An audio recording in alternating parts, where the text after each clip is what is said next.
Olá, seja bem-vindo ao Analytica News. Estarei mostrando o conceito do site, que é um site de notícias, né, integrado com uma API. Bom, aqui na barra de navegação nós temos a logo, nós temos aqui do lado os links que vão redirecionar para páginas, onde vai ter aqui especificações de notícias. Então eu vou ter notícias de economia, turismo, sobre o mundo global, política e as últimas notícias, tá? Aqui do lado direito, a gente vai ter a API integrada, que é uma API que vai buscar dados climáticos atuais em tempo real de qualquer cidade no mundo, tá? Então, aqui vou escolher uma cidade, né? Vou escolher aqui Rio de Janeiro, envio, e ele vai trazer para mim de uma API os dados climáticos dessa determinada cidade, tá?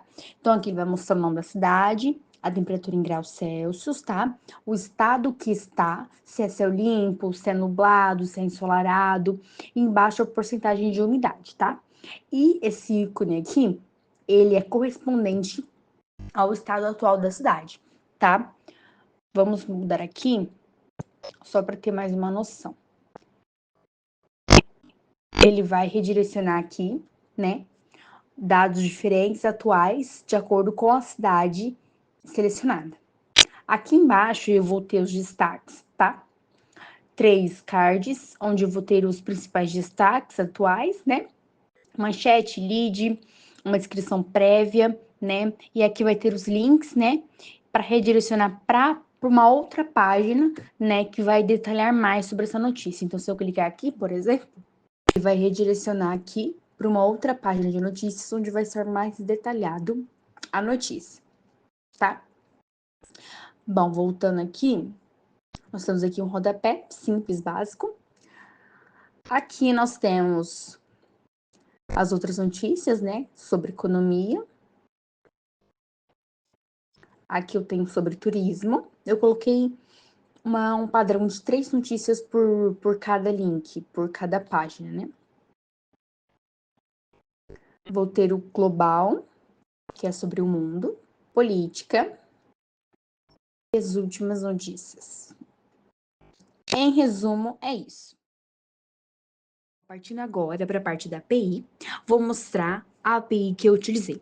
Eu utilizei a API OpenWeather, que é uma API pública, voltada para dados climáticos, né?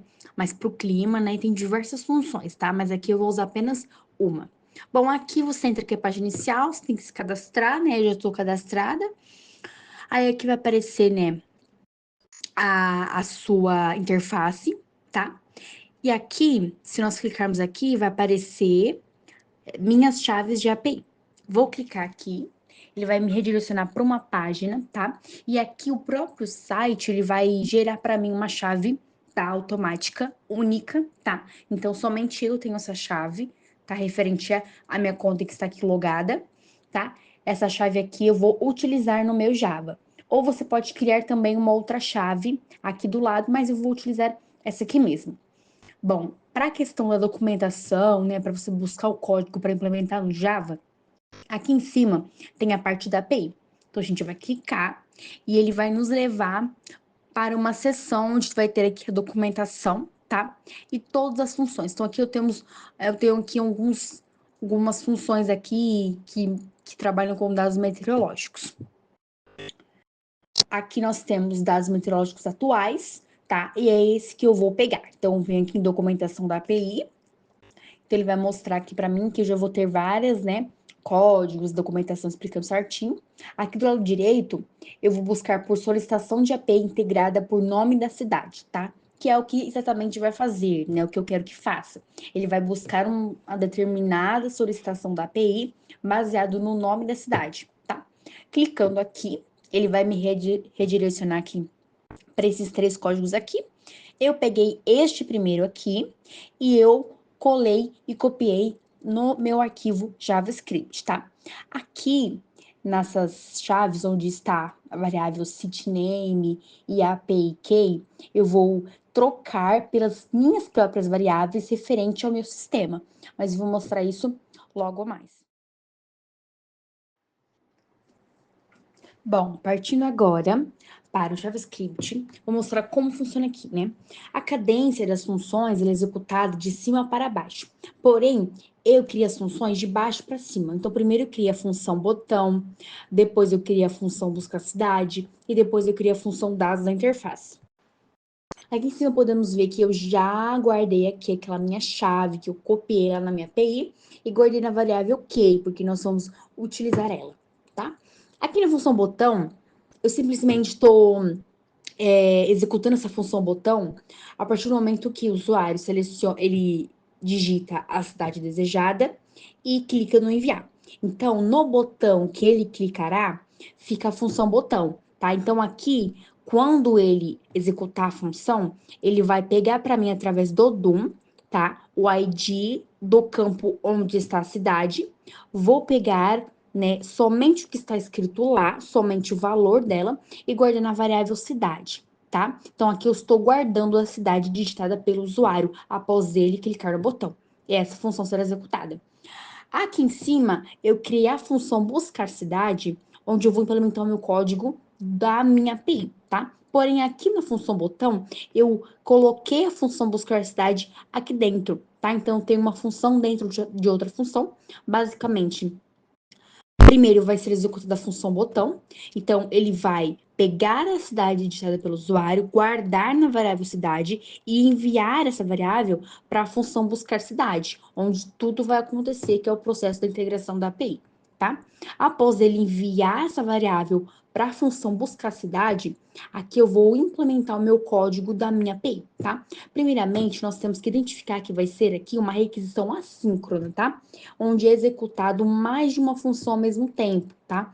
Então, aqui, eu não estou necessariamente fazendo aqui uma funcionalidade de baixo para cima, tá? Primeiro eu vou executar a função botão, e depois a função buscar cidade, e depois a função dados da interface, tá? Então, aqui eu tenho que referenciar aqui com esse async, que será uma função assíncrona, porque eu vou pegar dados de um servidor externo, que pode levar muito mais tempo do que eu simplesmente pegar aqui, através do DOM, uma variável, tá? Então, aqui, talvez demore mais, tá? Então, por isso, eu tenho que identificar aqui uma função de requisição assíncrona. Aqui, eu criei uma variável chamada dados, tá? E lá na minha API, eu mostrei que tinha aquele código de implementação por integração com o nome da cidade, tá? Então, eu peguei aquele código e copiei e colei aqui, que é justamente este aqui, tá? E aqui, eu identifiquei aqui esse await, que significa o quê? Eu vou dizer para o meu código que ele tem que estar em estado de espera até a API trazer para mim os dados.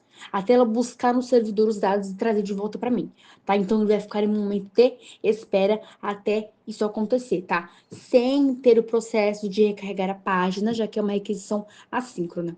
Esse fetch aqui é para identificar que dentro do parênteses vai estar aqui um código de uma API, tá? Uma integração de uma API, tá? Que esse daqui é o que eu copiei e colei lá da documentação. Aqui, como eu mostrei anteriormente na API, eu tinha aqui a CityName e a API Key, só que eu que troquei adaptando para o meu código. Então, aqui dentro, com esse cifrão e as chaves, estou identificando que é uma variável.